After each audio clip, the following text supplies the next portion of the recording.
See, when a bill is passed by the assembly, there are three options before a governor. First is give assent to the bill.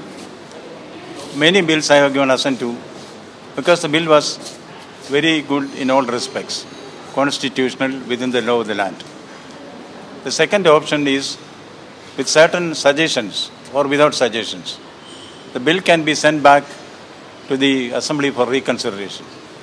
Once the assembly passes the bill again, the governor has to give assent to that. The third option is to refer it to the President of India. Aparajita bill was larger in its context and content. Therefore, I thought this is something which requires the examination by the Honorable President of India. That is why I sent it now.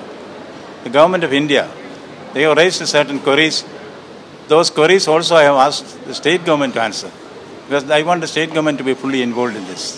বিধানসভা নির্বাচনের আগে রাজ্য এবং রাজভবনের মধ্যে কি ফের সংঘাতের পরিস্থিতি তৈরি হচ্ছে, এই প্রশ্ন বড় হয়ে দেখা দিয়েছে। তার কারণ একদিকে যখন উপাচার্যদের গড় হাজিরি নিয়ে ব্যাখ্যা তলব করেছে রাজভবন, অন্যদিকে গতকালই অপরাজিতা বিল ফেরত পাঠিয়ে দিয়েছে রাজভবন। বিলে মৃত্যুদণ্ডে সংস্থান নিয়ে আপত্তি তৈরি হয়েছে। কেন্দ্রের আপত্তির প্রসঙ্গ তুলে বিল ফেরত বলে রাজভবন সূত্রে খবর। অপরাজিতা বিলে বিএনএসের 64 ধারার থেকেও কড়া শাস্তির প্রস্তাব দেওয়া হয়েছে। 10 বছর থেকে যাবজ্জীবন কারাদণ্ডের প্রস্তাবে আপত্তি কেন্দ্রের। বিলে প্রস্তাবিত শাস্তিকে নিষ্ঠুর এবং সামঞ্জস্যহীন বলে মনে করছে কেন্দ্র। অপরাজিতা বিল ফেরত পাঠিয়ে এমনই দাবি রাজভবনের বলে সূত্রে খবর। আপনারা জানেন যে গত বছরের 3রা সেপ্টেম্বর বিধানসভায় ধর্ষণ বিরোধী অপরাজিতা বিল পেশ করা হয়। প্রস্তাবিত বিলে বিএনএসের 65 ধারা বিলোপের কথা বলা হয়েছে, কথাও বলছে রাজভবন বলে সূত্রে খবর।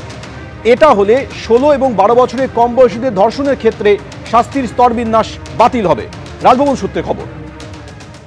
বিলটাই হচ্ছে আমার মতে অসাংবিধানিক বিল। যদিও আমি আইনের বিশেষজ্ঞ নই, কিন্তু যতদূর আমি আইন শুনে শিখেছি বা জেনে শিখেছি, সেই অনুসারে ক্যাপিটাল পানিশমেন্টের কোনো সাজা কোনো রাজ্য সরকার আইন করে করতে পারে কি পারে না, এই বিষয়ে আমার মনে হয় আইনজ্ঞদের বা আইন বিশেষজ্ঞদের মতামত নেওয়া উচিত। আমি যতদূর জানি যে কোনো রাজ্য সরকারের পক্ষে ক্যাপিটাল পানিশমেন্টের সাজা দেওয়ার প্রাবধান বা শক্তি সংবিধান আমাদেরকে দেয়নি। ক্রাইম তাদের রাজ্য সরকারও আইন তৈরি করছে, কেন্দ্র সরকারও আইন তৈরি করছে, এটা আমার মনে হয় ঠিক হয়নি। সেটা স্বাভাবিকভাবে রাজ্যপাল বা মহামহিম রাষ্ট্রপতি কেউ সংবিধানের ঊর্ধ্বে তো গিয়ে কিছু করতে পারেন না। হ্যাঁ, তৃণমূল কংগ্রেস পারে, তারা তো সংবিধানের বাইরে, সংবিধানের ঊর্ধ্বে, মানে ভারতবর্ষের সংবিধানের ঊর্ধ্বে বা বাইরে, তো স্বাভাবিকভাবে তারা করতে পারে।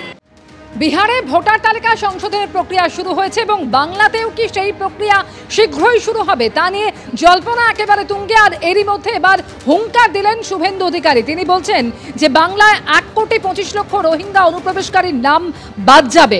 বিহারে 50 লক্ষ নাম বাদ গেলে বাংলায় 1,25,00,000 অনুপ্রবেশকারীর নাম বাদ যাবে। ভোটার তালিকা সংশোধন নিয়ে তোলপাড়ের মধ্যেই এভাবে হুঙ্কার দিলেন শুভেন্দু অধিকারী।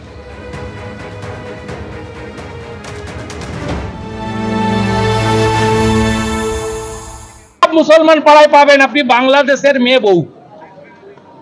বাংলাদেশের মুসলমান মেয়েদেরকে এনে বিয়ে করেছে, কেউ ভিসা করে এসছে আর ফিরে যায়নি, আর অনেকেই ভিসা না করে মমতার দয়ায় মেড়া নেই খোলা 540 কিলোমিটার ঢোকাচ্ছে, শেষ করে দিচ্ছে। বিহারে যদি 50 লাখ বাদ যায়, এখানে 1,25,00,000 বাংলাদেশি মুসলমান আর রোহিঙ্গা বাদ যাবে। আর সব হিন্দুদেরকে আমি অ্যাসিওর করছি, ভারতীয় হিন্দু মুসলমানকে অ্যাসিওর করছি, আর ধর্মীয় কারণে বাংলাদেশ থেকে আসা হিন্দুদের অ্যাসিওর করছি, একটা কারোরও কোনো অসুবিধা হলে উপরে মোদিজি যদি গ্যারান্টার থাকেন, এই রাজ্যের এলওপিও একটা ছোটখাটো গ্যারান্টার।